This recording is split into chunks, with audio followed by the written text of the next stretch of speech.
bienvenue sur #Protestant 2.0. Je suis heureuse de vous retrouver ce lundi 21 septembre déjà.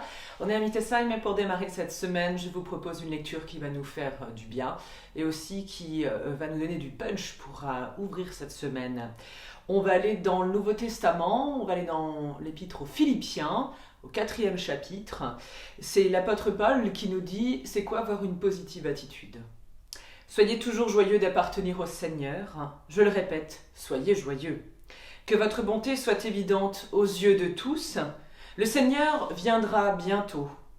Ne vous inquiétez de rien, mais en toutes circonstances, demandez à Dieu dans la prière ce dont vous avez besoin et faites-le avec un cœur reconnaissant.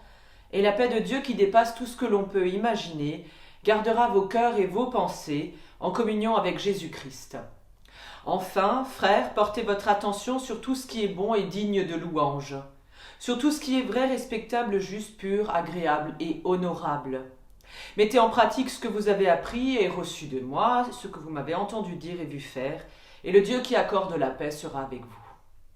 Ainsi donc, l'apôtre Paul nous invite à nous engager pour faire ce qui est bon.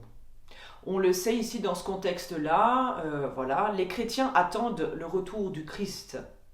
Mais voyez-vous, Jésus se veut aussi proche de nous bien différemment. Il viendra bientôt, c'est sûr, dans un temps qui n'appartient qu'à Dieu, mais il est aussi tout à fait proche de ceux qui croient en lui et qui mettent leur confiance en lui. C'est cette conviction d'ailleurs qui va motiver les disciples à continuer leur route, leur job envers Dieu, et qui va les rassurer pour poursuivre cet envoi en mission. Pour nous tous, c'est la prière. Cette façon de lutter contre ce qui nous inquiète, cette façon de remettre en Dieu ce que nous avons besoin de lui déposer, qui va pouvoir nous aider à retrouver toujours la confiance.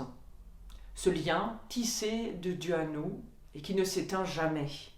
Malgré nos tristesses, nos inquiétudes, nos ennuis, nous recevons toujours la paix, celle qui vient de Dieu, et avec cette paix vient le calme.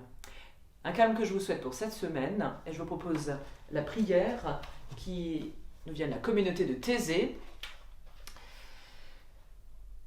Seigneur Jésus, doux et humble de cœur, tu viens vers tout être humain pour révéler l'amour du Père. Seigneur Jésus, bonté sans mesure, tu nous libères de la servitude et tu pardonnes nos fautes. Seigneur Jésus, notre repos et notre refuge, ton joug est facile et ton fardeau bien léger. Seigneur Jésus, envoyé du Père, viens guérir notre aveuglement.